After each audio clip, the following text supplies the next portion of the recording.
Este es el título de la campaña, cómo se cae la campaña de Cambiemos, o Juntos por el Cambio.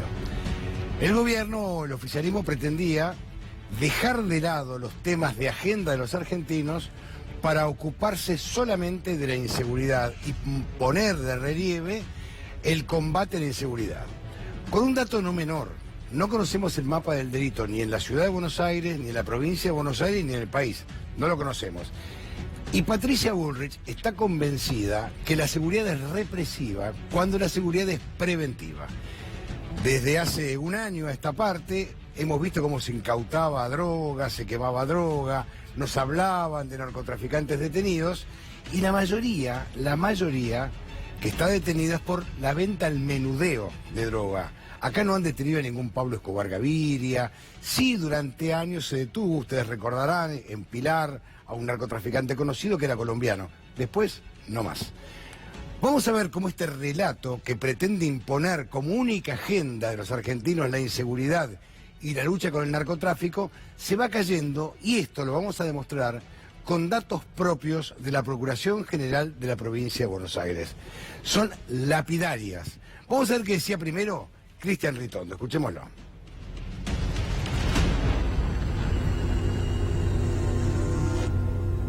Que nos animamos a hacer cosas que nunca hicieron y dar peleas que nunca se hicieron.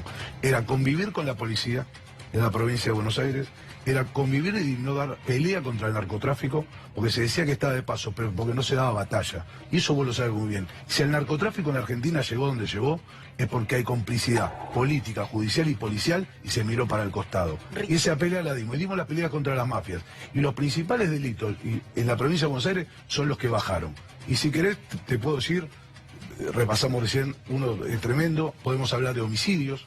Digo, también traje, y está en la Procuración, viene todos los años bajando. Si vos tomás el índice cada 100.000 habitantes que teníamos cuando subimos, hoy estamos casi en la mitad. Bueno, Entonces, ahora lo voy a llevar. el robo automotor bajó el 18%. O sea, lo que digo es, hay datos concretos que bajamos. Este es el eje de campaña, y lo que no se relata se miente. Porque estos son los datos reales, Irina, de la Procuración de la Provincia de Buenos Aires, ¿no? ¿Qué hace la Procuración de la Provincia de Buenos Aires? Exactamente, que su titular es Julio Contegrán.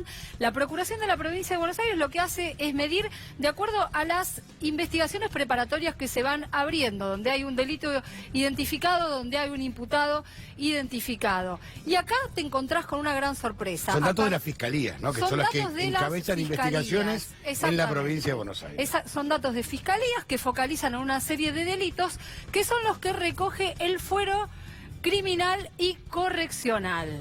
Veamos los números. Vamos a ver los números. Ahí empezamos. Los delitos, el número global, el aumento es del 6,6% del delito, es decir, aumenta el delito en general, como globalidad. Vos decís, no es un gran porcentaje. Hay un dato interesante que quizás no lo encontrás dentro de este relevamiento, pero que sí consta en el servicio penitenciario, es constatar ese 6,6% del aumento del delito con la tasa de encarcelamiento. Claro, Vos decís, ¿es exactamente igual? No, la tasa de encarcelamiento es prácticamente el doble. 12% en el mismo periodo, 2017-2018. Eso significa que la política represiva, como bien decías, no funciona. Porque no hay política preventiva, es represiva. Exactamente, es política represiva. Hay más presos que delitos prácticamente.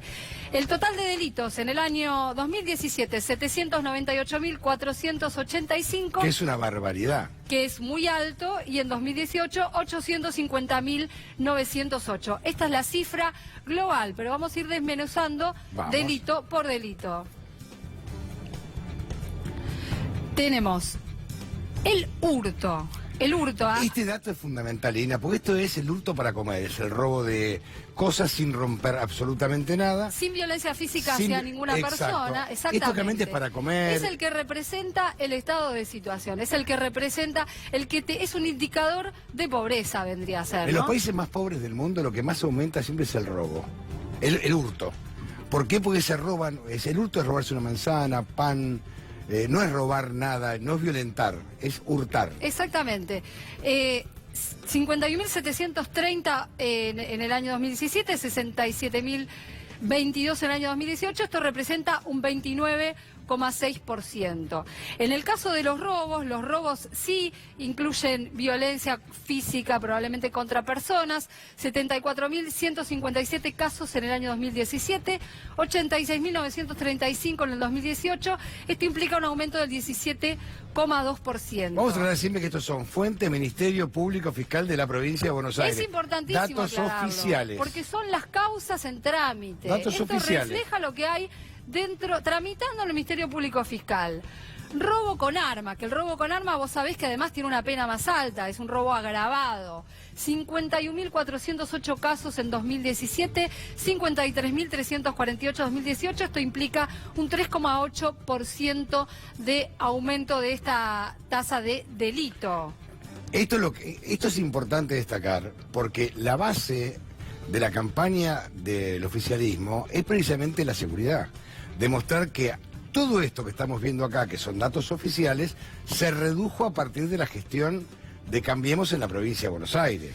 Exactamente, pero ¿qué es lo que está reflejando esto? Porque uno dice que es el hurto, los robos con arma, son los delitos callejeros, son los delitos comunes, son los delitos que preocupan a todo el mundo, los que perturban a la población. Cuando hablas de la inseguridad, ¿de qué estás hablando? Estás hablando de esto. También estamos hablando de otro tipo de hurto. No sé si está la cifra en la placa. Hay una variante de hurto que es hurto agravado, es con que cuchillo, es el que tiene, que podría ser, sí, pero también podría ser en banda, por ejemplo. Por ejemplo, el robo de celulares. En ese caso es donde más se dispara la cifra, que llega a un 63%. Ahí tenemos, mirá. A ver si la tenemos que... Ahí está, otros hurtos agravados. Te digo porque esta es la más impactante de todas, 63%. En el año 2017, 818 casos, salta a 1.336 en el año 2018. Seguimos hablando, en el caso de estos hurtos agravados, de estos delitos que representan la falta de escolaridad, la falta de comida,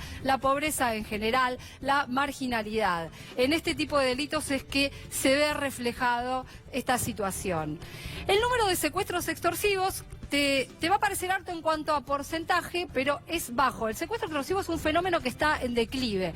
Esto sí hay que decirlo, porque uno ve un aumento, 36 en el año 2017, 54 en el año 2018, y te aparece un 50%. Pero hay que aclarar que el secuestro extorsivo es un tipo de delito que está en baja. Por ejemplo, en abril no hubo ningún secuestro extorsivo, ¿no? Hay meses donde se produce un blanco, ¿no? Y la estafa. Y luego tenés estafas, que esto puede abarcar un montón de... Estafa que se cuento del tío. Puede ser el cuento del tío, puede ser también falso. Engaños al consumidor. Hay mucho de esto ahora, que te engañan con una publicidad, que te engañan con la venta de algo. Eso también se considera una estafa. Entonces el abanico de este tipo de delitos también puede ser muy amplio. 8.346 casos en el año 2017. Mirá, 2.971 en el 2018. El aumento es del 55,4%. Aclaremos que son datos oficiales, a ver, datos que da el Ministerio Público Fiscal de la Provincia de Buenos Aires, y aclaramos que este es el sustento de la base, es la base de la campaña política. Vemos que todo el tiempo se habla de inseguridad, lucha contra el narcotráfico, nosotros jamás transamos con nada. Pero se habla como si hubiera, si hubiera habido una mejoría en esta situación, y la verdad lo que vemos es que falta política criminal, no hay política criminal, no hay política preventiva, sino estos números no se verían reflejados de esta manera.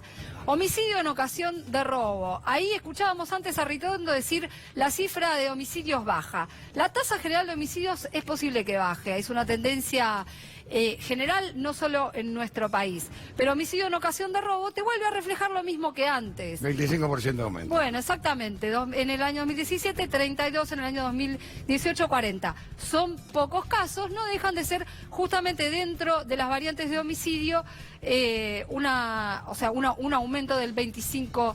El culposo es un accidente de tránsito, fundamentalmente, ¿no? Exactamente, donde no hay, eso que llama dolo, donde no hay intencionalidad, o donde podría ocurrir en forma accidental. Año 2017, 1.271, año 2018, 1.389, 9,3%. En realidad, el gobierno quizás, salvo esto, homicidio en robo, el culposo es otro tipo de campaña. El gobierno le interesa demostrar la lucha contra el narcotráfico, con la delincuencia, la seguridad, que la gente vive más tranquila, y realmente no es así. La cuestión de... Bueno, acá tenemos los delitos contra la integridad sexual que también aumentan. Esto es una tendencia, además. 1.296 casos en el 2017 y 15.958 en 2018, 29,8%. Algo está fallando en las políticas de violencia, además de género, ¿no? Evidentemente, si este aumento se produce, algo está fracasando con esas políticas. Fíjate, vamos a hacer un alto acá, porque esto es importante, el narcomenudeo. Bueno, esto es clave. Además es clave entender qué es lo que pasa con las políticas vinculadas precisamente con el narcotráfico. Porque recordemos que esta es una ley que está a partir de León Carlos Arlanián, cuando era ministro de Seguridad de la provincia de Buenos Aires, que a él le prohíbe el Código Penal y Procesal de la provincia de Buenos Aires investigar casos de narcotráfico. Por eso están los juzgados federales en la provincia de Buenos Aires. Ahí empieza el tema del narcomenudeo. Por eso es un verso, pero un verso, cuando dicen hemos detenido bandas de grandes narcotraficantes.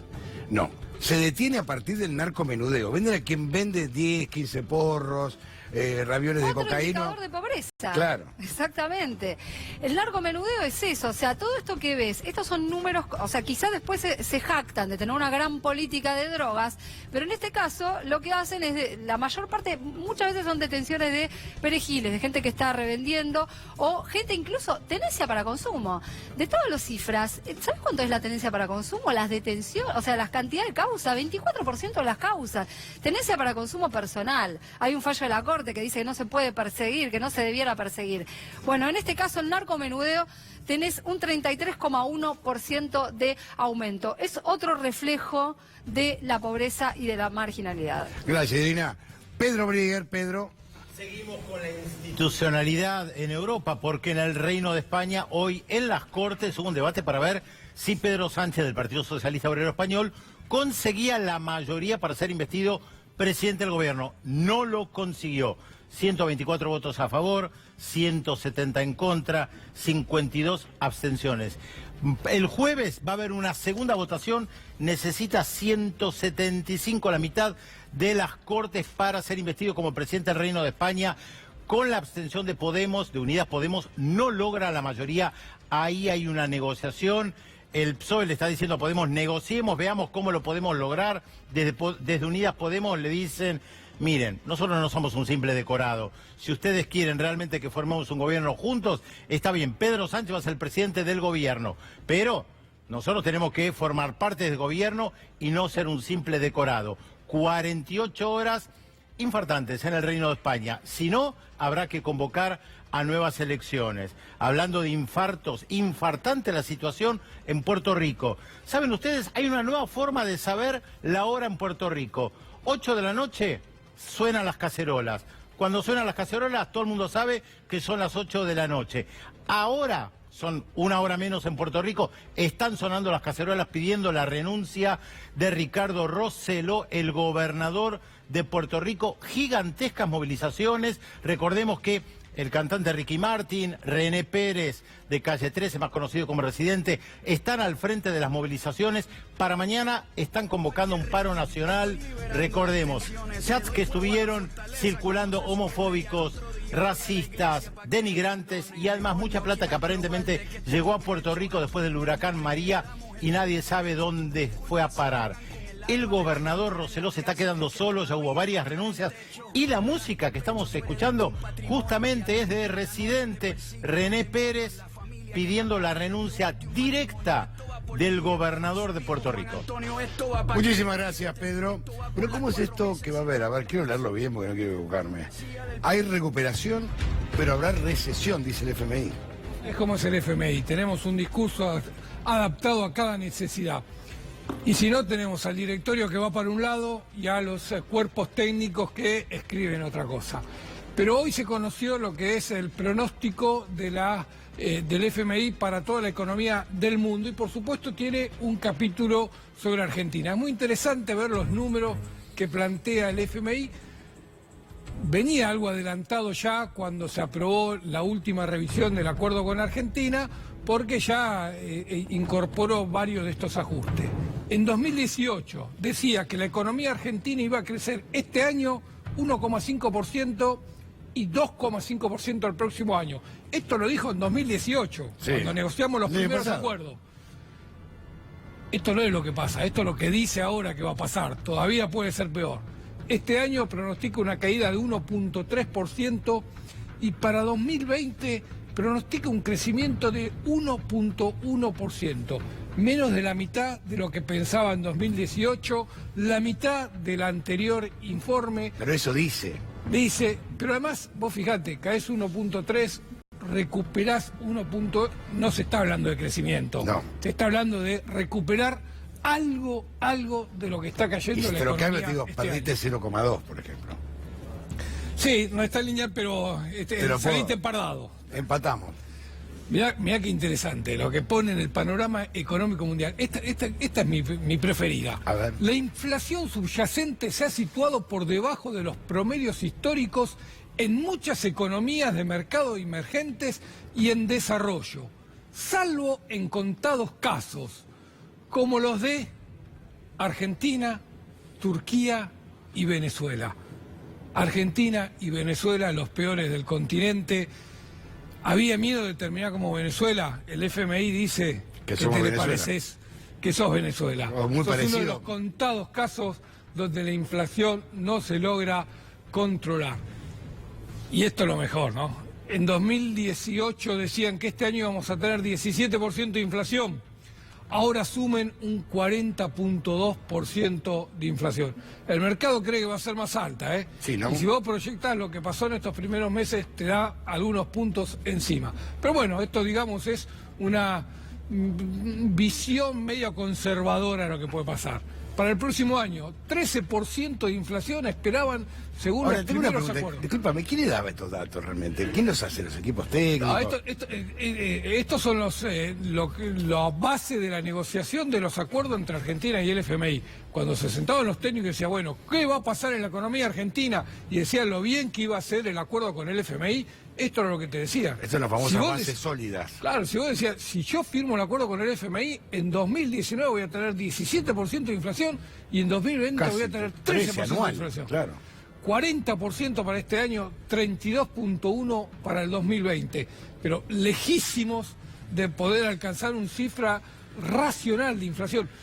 Ayer, en la discusión entre Alberto Fernández y el periodista en la entrevista, Joaquín Morales Solá, decían cuál había sido la inflación que dejó Cristina. En el peor de los casos, tomando la peor de todas, era 25-26%. Van a dejar el gobierno con 32%, no, lo dejan con 40%. O 42%. Y una proyección de 32% para el próximo año. Vos fijate, lo peor no pasó, no hay brotos verdes. Consumo desplomado 4.8%. 17.5% proyecta para este año la caída de la inversión. 17.5%. Esto había un poquito más de lo que estaban esperando. 17.5%. Recién comentábamos. Esto lo dice el FMI. Estos son los datos del FMI, Panorama Económico Mundial del FMI. Esto es lo que ven todos los inversores en el mundo cuando tienen que proyectar, cuando tienen que hacer, tienen que saber qué pasa en Argentina. Toman estos datos. No vienen a consultarlo a Duhovne, toman muchos de los datos de acá. Acá yo creo que se queda moderado. Pronosticaba 8.6 de desocupación para este año y 8.4 para el 2000 año. Ahora habla de 10% para este año, 10.1% para el próximo año. Ya estamos arriba este año. Sí, de este 10% estamos arriba de este 10%.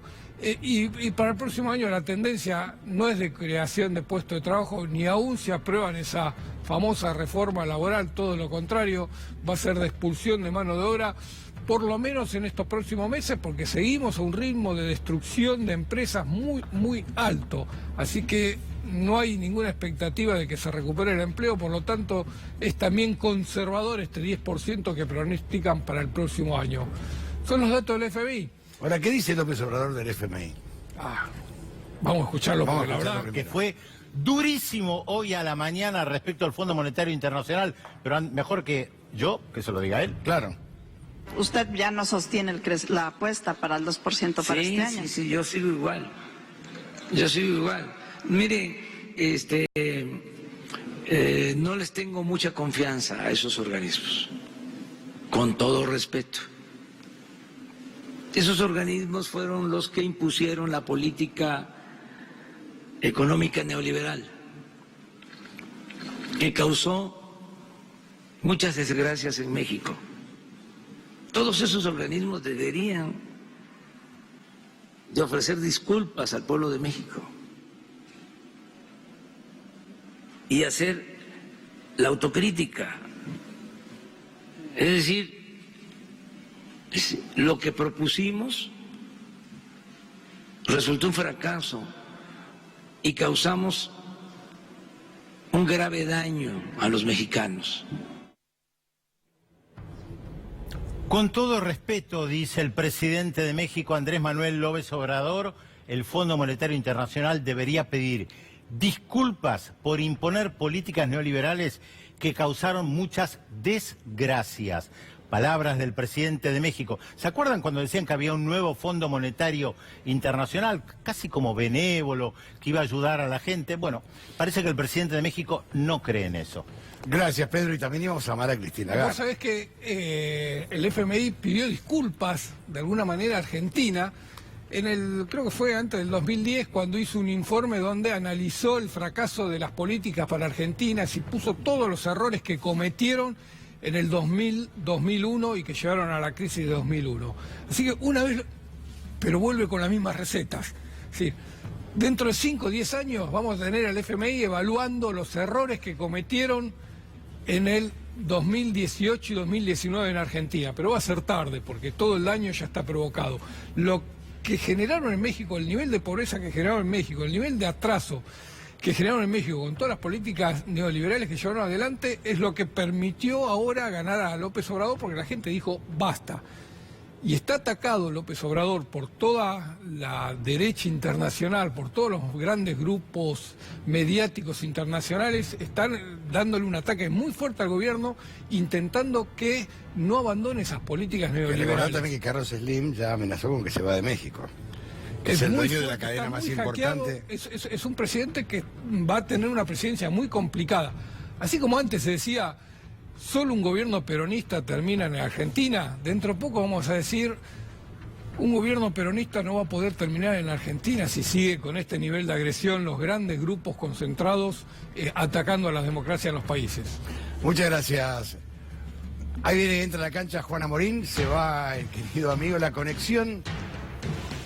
Acá tenemos la conexión internacional de este hombre, Marcelo D'Alessio. Reapareció D'Alessio a pesar de la feria judicial. Bueno, sí, ni hablar. Todavía hay varias cuestiones a explicar respecto a las operaciones de Marcelo D'Alessio en el exterior, pero también surgieron nuevas operaciones, Gallego, relacionadas al colega Daniel Santoro del diario Clarín. ¿Por qué decimos esto? Porque a la hora de la lectura de los distintos casos que tendría que explicar Daniel Santoro en su declaración indagatoria del pasado jueves, surgieron algunos detalles muy interesantes y después cotejándolos con lo que salió publicado en el diario Clarín y lo que se le encontró al extorsionador Marcelo D'Alessio, resulta bastante verosímil. Si te parece, vamos a ver la lectura, porque hasta ahora teníamos 4 casos identificados sobre Daniel Santoro. Bueno, no. El juez Ramos Padilla tenía mucho más. Si te parece, los vemos porque también está incluido uno de los auditores generales. Otro de los elementos que dan cuenta de la asidua relación entre Daniel Santoro y la organización investigada es la utilización por parte del imputado en reiteradas ocasiones de diversos registros migratorios o información obtenida de manera ilegal por la organización, como aquellos pertenecientes a Juan Marcos Forlón, hermano no lo teníamos.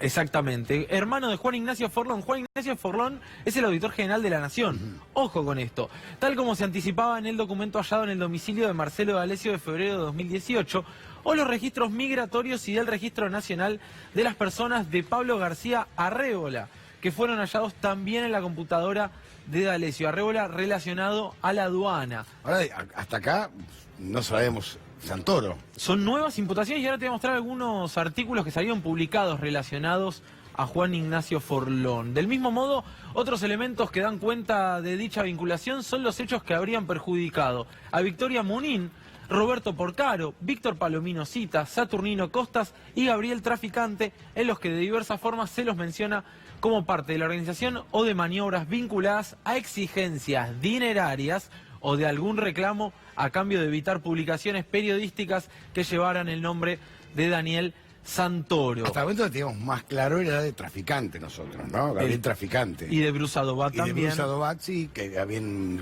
hecho una nota, había una amenaza, por un canal de televisión de $1.200.000. Exactamente. Todo eso lo tenemos. Ahora acá aparecen nombres que no estaban. Y aparece el nombre de uno de los auditores generales de la Nación, de la AGN, lo cual es sumamente grave. Realmente ya no son 4 casos que uno dice, bueno, tal vez Santoro como fuente podría haber utilizado a Marcelo D'Alessio y Mira, una cosa, publicado. vos sos periodista como yo, la fuente multipropósito no existe.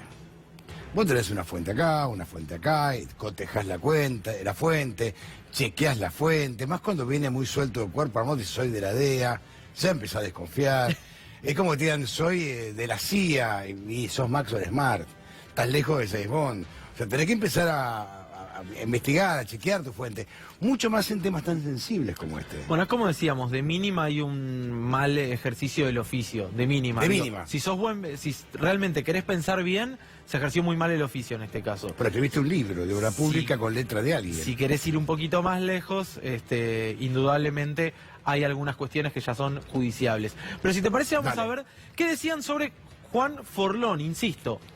Salió que Santoro tenía contacto con D'Alessio sobre Juan Forlón de la Auditoría General de la Nación. Mira la nota que le hacían en Clarín en enero de este año, ¿sí? Sin firma en este caso. ¿Quién la habrá hecho? Bueno, supuestos sobrecostos en importación de gas, cuadernos de las coimas, investigan a un amigo de Máximo Kirchner. Juan Ignacio Forlón. Se trata de Juan Ignacio Forlón, surgía en los documentos personales de Marcelo D'Alessio que hablaban de Juan Ignacio Forlón, que le pasaba data de Juan Ignacio Forlón. Terminaba en el diario Clarín. ¿Y qué dice adentro? Mirá lo que es la triangulación Stornelli, D'Alessio, Santoro. Increíble. El fiscal Stornelli abrió el expediente ante una presentación espontánea ¿de quién? Del ex asesor de Narsa, Marcelo D'Alessio. Todo tiene que ver con todo. D'Alessio tenía los registros migratorios de Forlón, se los daba a Santoro, lo triangulaban con el fiscal Carlos Stornelli la nota, y terminaba D'Alessio declarando. te armaba la carpeta. Quien además de su testimonio aportó 4 carpetas con documentación y mails sobre las supuestas maniobras para obligar a Enarsa a contratar con Nación Seguros. Insisto, otra vez, D'Alessio, Santoro, Stornelli y un nuevo caso.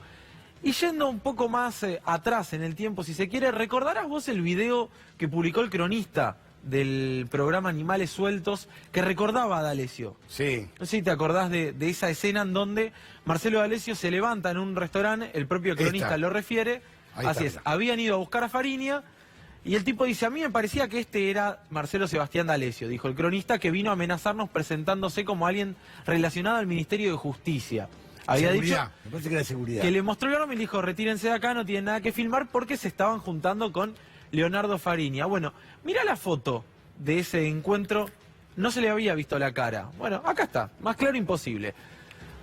Marcelo Sebastián D'Alessio Con en algunos otra kilos época, de más, digamos, con algunos kilos de más, claro. Este Santoro se lo ve clarísimo. Armado en un restaurante, Daniel Santoro, bien decís, y de espaldas Leonardo Fariña, quien hemos mostrado acá, que recibía ciertos mails más que sugestivos por parte de supuestos agentes de inteligencia, eso lo tiene que confirmar el juez Alejo Ramos Padilla, para guionar su arrepentimiento, que contamos que de pronto, de buenas a primeras, Fariña se empezó a acordar que sabía cosas relacionadas a la obra pública. También acordate que le cuesta el puesto a un juez, la aparición de Fariña. Carlos Rosansky. Sí, quédate señor. tranquilo. Y el mismo día que le cuesta el puesto al juez, que va al Ministerio de Justicia de la mano de un periodista, ¿no? Ese testigo aparece en un programa de televisión. Exactamente, todo tiene que ver con todo. Y después de que Leonardo Fariña presentara ese documento guionado supuestamente a través de mails, obtuvo ciertos beneficios en una reunión que acordó con el propio ministro de Justicia, Germán Garabano. Pero ahí lo tenés, Marcelo D'Alessio armado, Daniel Santoro, Leonardo Fariña, todo tiene que ver con todo. Como dice el gato, gracias Juan. A vos, Valle. Y está con nosotros, bueno, voy a empezar con Carlos Heller. Bienvenido, Carlos. ¿Qué tal?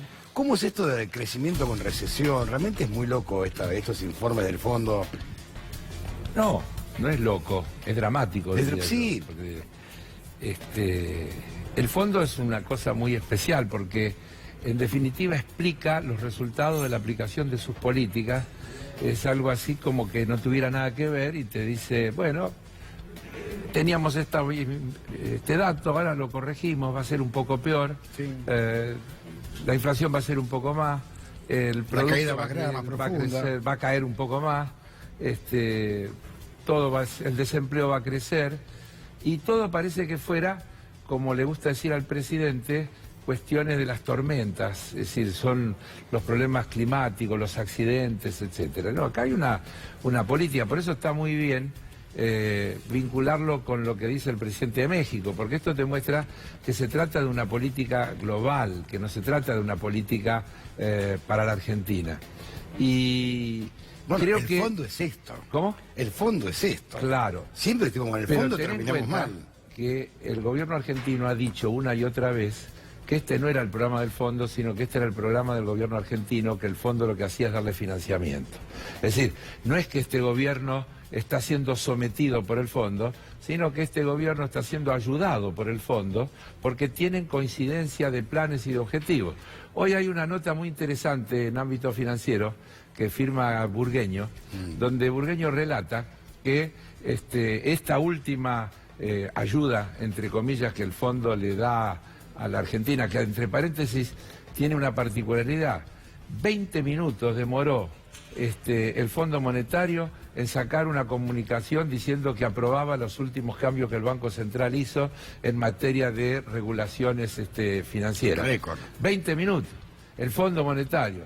A los 20 minutos que el presidente del Banco Central aquí anunció los cambios, el Fondo Monetario dijo en Washington, estamos de acuerdo, nos parece muy bien, esto es muy positivo. ¿Qué dice Burgueño? Que todo esto directamente son instrucciones que Donald Trump le da al secretario del Tesoro de los Estados Unidos, a su vez a Lipton, y Lipton a los técnicos del fondo para que den vía libre, porque hay un tema de geopolítica. Estados Unidos, Donald Trump en particular, está muy interesado en que Mauricio Macri siga siendo el presidente de la Argentina. Es decir, estamos nuevamente, yo pensaba con mis años, en una reedición de Braden o Perón, que casi ahora podríamos decir... Trump o Fernández. Trump o Fernández. Por ejemplo. Para decirlo, o sí, Fondo Monetario o Fernández, sí, como sí, querramos decir, porque realmente esa es la opción que los argentinos y las argentinas vamos a tener por delante a partir del 11 de agosto en las sucesivas etapas institucionales. Pero que fíjense tenemos. que hay un dato no menor. Recién publicamos nosotros datos de seguridad e inseguridad. La campaña de Cambiemos del gobierno, del oficialismo, si se quiere, está sustentada en eliminar toda la realidad argentina, la agenda de los argentinos, y hablar solamente de narcotráfico, solamente el narcomenudeo de la provincia de Buenos Aires, y de seguridad. Cuando realmente el gobierno cree que la seguridad es represiva, y la seguridad es preventiva, la justicia es represiva, la seguridad no. Sí. Sí, mira, yo vivo en Rosario y ahí es una ciudad en la cual hace varios años que tenemos un problema de seguridad, sí, entre otras, un problema de seguridad importante, ¿no? Y que la ministra ha venido sucesivas veces a hacer estas conferencias de prensa, las cuales muestran lo que incautaron y demás. En Rosario la situación de la seguridad con respecto a la ciudadanía no cambió en nada. Hoy no se vive mejor, no se tiene mejor calidad de vida, no se ha avanzado en garantizar esto. Es como vos decís, una suerte de cortina de humo para tapar en campañas fundamentalmente los problemas económicos, que es de lo que hoy el gobierno no quiere hablar porque creo que no tiene nada para decir, digo, esto que se decía antes y que lo decía López Obrador, que él no confía en el FMI. Nadie que haya estudiado mínimamente la historia del siglo XX y la historia de los distintos países en los cuales el FMI ha intervenido puede confiar en que el Fondo Monetario Internacional va a impulsar y promover un plan de desarrollo que genere los recursos genuinos para salir de las situaciones de deuda. Muy por el contrario. Yo no conozco tipo más audaz, nunca conocí un tipo tan audaz en decir que los argentinos íbamos a amar a un presidente del FMI. Es de un nivel de audacia que yo, la verdad, es temerario, que yo en mi vida lo había escuchado. Mirá que escuché, qué lindo es dar buenas noticias, 20.000, el mega blindaje, mirá cómo terminamos, ¿no? Pero decir que íbamos a amar a Christine Lagarde y decírselo en la cara. Sí. Yo nunca lo escuché, nunca escuché ni siquiera a Herskeller, amarlo a Herskeller, qué sé yo, nunca lo escuché. No, es muy loco. loco. No te olvides que tuvimos relaciones carnales con Estados Unidos. Sí, bueno, sí. Y creo que estamos en una reedición de las relaciones carnales. Bueno, aunque se llamen distinto, estos son relaciones carnales. Encontramos la historia, la tortuga del hijo de James Chick. Claro. Mandaron a la CIDE a buscar la tortuga del hijo de James Chick y la encontraron. a la tortuga. No se escapó la tortuga ahí. Pero Por las suerte relaciones en esto- carnales eran eso mismo, ¿no? Perdón. No, a ver, el propio presidente reconoció hace poco en una entrevista que el apoyo del Fondo Monetario Internacional era un apoyo netamente político. Lo dijo él, no sé si fue un desliz o si no tienen empacho en decirlo abiertamente. No, porque lo considera un valor. Claro, exacto. Lo Es decir, considera un valor. él explicaba que el apoyo del Fondo Monetario Internacional era el resultado de la amistad y la gestión política que el gobierno hizo con el gobierno de Donald Trump. La realidad es que la economía argentina es una bomba de tiempo. Es una bomba de tiempo, porque desde que se instauró el 10 de diciembre del 2015 este modelo económico, la Argentina tiene un modelo en el cual sistemáticamente pierde divisas. Salen más dólares de los que entran, por varios motivos, por la fuga de capitales, por importaciones ociosas, por pago de deuda. Durante los primeros 2 años y medio, el gobierno lo financió endeudándose y también con ingreso de capitales especulativos, capitales para la actividad financiera. Llegó un momento en que eso se terminó, los capitales se fueron, porque esa es su naturaleza, porque el gobierno no puso ningún tipo de regulación sobre los movimientos de estos capitales y obviamente la única carta que le quedaba es ir al Fondo Monetario Internacional. La novedad es que el gobierno de Macri decidió, con la connivencia del fondo, que originalmente no lo permitía, pero que después lo habilitó, utilizar los recursos del Fondo Monetario Internacional con un objetivo netamente electoral, que es gastarse, despilfarrar los recursos del fondo para mantener el dólar planchado, que es el veranito, entre comillas, veranito financiero que estamos viviendo en estos meses, pero que es una mentira, es una ficción. Entonces la economía es una bomba de tiempo. Por un lado, malgastan los recursos del fondo para mantener planchado el tipo de cambio, anuncian algunas medidas cosméticas, que todas tienen fecha de vencimiento en octubre, es decir, lo que te están diciendo en esta campaña electoral es... Síganme que los voy a defraudar. Exactamente. Cuando ganemos las elecciones, está diciendo Macri, ahí les voy a aplicar el megatarifazo, la mega devaluación, el mega ajuste que le pide el fondo. Entonces, nosotros tenemos que advertir para que los argentinos y las argentinas no caigamos en esta trampa electoral que nos está tendiendo el gobierno y el FMI. ¿Me das un segundo de hacer una Sí, pausa? claro. Hacemos una pausa, ya venimos.